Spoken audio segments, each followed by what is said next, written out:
소변이 생성되고 배출되는 과정부터 소변 이상의 한의학적 관점인 소변 분리에 대한 내용까지 강의로 만나고 오셨는데요. 이제 본격적으로 치료 사례들 알아보도록 하겠습니다. 박사님, 어떤 치료 사례부터 만나볼까요? 네, 소변이 잘 나오지 않는데 애기오줌 누듯하다는 59세 여성의 이야기입니다.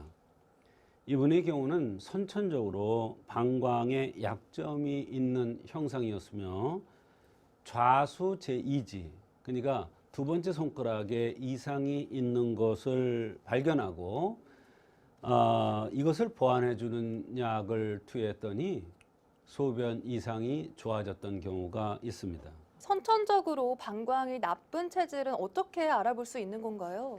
네, 생긴 모습을 볼 때 눈, 코가 들렸거나 이제 콧구멍이 약간 드러나면서 이렇게 코가 들리고 눈꼬리가 들린 형입니다. 또 콧구멍이 드러나 보일 수도 있고요. 이런 현상이 선천적으로 방광이 나쁠 가능성이 많은 체질입니다. 이런 사람들은 인체가 피곤하거나 면역력이 떨어지면 소변이 시원하게 나오지 않거나 자주 보거나 참을 수 없는 지경에까지 이를 수 있습니다. 또한 피부가 검으면서 관골이 나왔고 두상이 크며 특징적으로 좌수 제2지의 조갑의 이상이 진맥시에 관찰되었습니다. 맥을 보는 동안에 이렇게 보니까 손가락에 두 번째 손가락에 이상이 있더라 이런 얘기예요. 피부가 검으면서 광골이 나온 체질은 음어하기 쉬운 체질이고 한의사에 보면 음하면 소변에 이상이 잘 나타난다는 이론이 있는데 여기에 해당되는 것입니다. 음어에서 소변에 이상이 온 것인가, 방광이 선천적으로 허약해서 나타난 것인가를 주변 증상과 맥이라든지 흠을 보완해주는 이러한 치료를 해주면 바로 소변의 정상화가 이루어질 수 있는 것입니다. 네. 사실 얼굴형이나 눈, 코, 입, 체격 같은 특징은 한눈에도 알아볼 수 있지만 이렇게 손톱이 이상하다는 너무 사소한 특징이 아닐까 싶은데요. 이러한 증상도 좀 도움이 되는 건가요? 네, 그렇습니다. 한의학에서는 손톱이 이상을 보아서 또는 손가락의 이상을 보아서 병을 판단하는데 아주 중요한 요점이 됩니다. 이것은 경락의 흐름을 알 수가 있기 때문입니다. 그 사람의 경락이 어떠한 흐름에 장애가 있는가를 알 수가 있는 것이죠. 특히 좌수 제2지라는 것은 방광 경락의 이상을 얘기해 줍니다. 이것과 연관지어서 여러 가지 증상들이 나타날 수가 있는데요. 병은 경락의 이상으로 오는 경우도 굉장히 많습니다. 그래서 손가락의 이상이라든지 손톱의 이상을 보고서 한의학적으로 병의 원인을 찾아내는데 아주 커다란 도움이 되고 있습니다. 이분도 이 흠을 보완해주는 한약을 투여했는데 감이 오령산입니다. 이 약을 투여하고 소변이 정상적으로 나온다는 것입니다.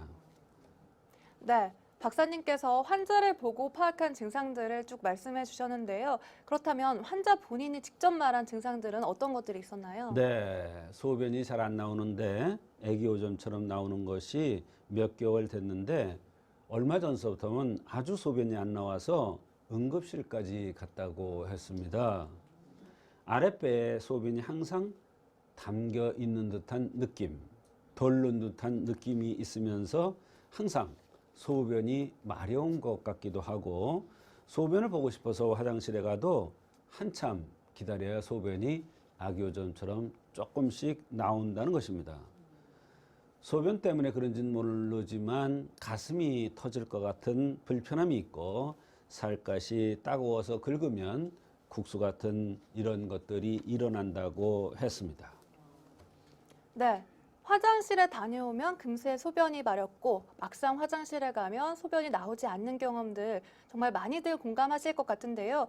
그렇다면 이런 증상은 어떻게 치료를 해야 할까요? 네, 이렇게 증상이 복잡하고 심각하지만 각종 검사에도 아무것도 나오지를 않았습니다.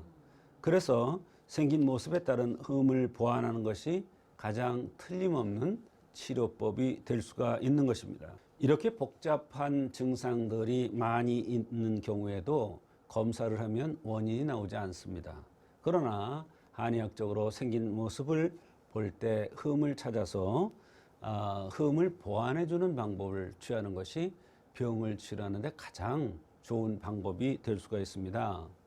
이 환자의 경우도 마찬가지입니다.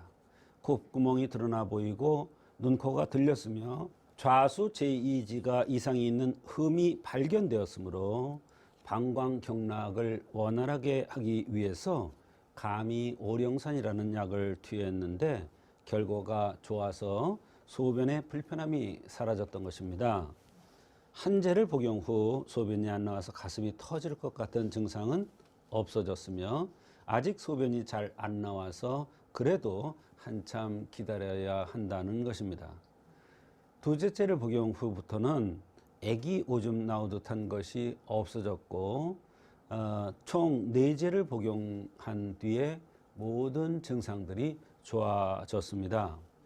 그러고 나서 한참 잊고 있었는데 6년이 지나서 다시 내원했는데 이 환자 얘기가 그때 방광, 소변의 이상을 치료한 후에 다시는 소변의 이상이 나타나지 않고 건강하게 잘 지냈다고 하였습니다.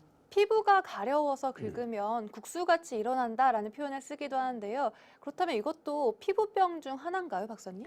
그렇습니다. 피부에 이상이 있지만 이것도 전체적으로 연관되는 증상이라고 볼 수가 있습니다. 왜 그러냐면 경락은 피부와 연관이 있습니다. 이 사람이 좌수체 이지가 이상이 있는 것이 경락에 이상이 있다고 그랬죠. 따라서 경락을 좋게 해주는 약을 쓰면 피부가 따끔거리거나 국수 같은 것이 긁으면 일어나는 이러한 것들이 같이 좋아질 수가 있는 것입니다. 네. 정말 안타까운 것이 이분의 경우에는 소변 이상 때문에 이렇게 가슴이 터질 것 같다라고 호소해 주셨는데요. 실제로 스트레스 때문인 건지 아니면 가슴에 정말 통증이 있는 건지 궁금하거든요. 물론 이제 가슴에 통증이 있을 때 가장 많은 것이 스트레스에 의한 통증이 가장 많겠죠. 그러나 이분이 그 감이오령산이라는 한약을 쓰고 가슴의 통증이 줄어든 것은 스트레스보다도 소변 이상과 연관이 있다는 것을 얘기해 주는 것입니다. 한약에는 이제 심신통이라는 것이 있습니다. 심신통이라는 것은 특징이 가슴과 허리가 동시에 아픈 것입니다. 이럴 때 방광의 쥐약인 오령산을 투여하면 심신통이 치료된다 이렇게 되어 있습니다. 이 오령산은 심장을 동시에 좋게 해줍니다. 감이 오령산을 좌수체 이지의 이상을 보고 투여했다고 그랬습니다. 이것도 바로 오령산의 변방이기 때문에 바로 이 약을 쓰고 나서 소변의 불편함이 없어진 것입니다. 네. 이렇게 소변 이상의 치료 사례들 만나보고 계십니다.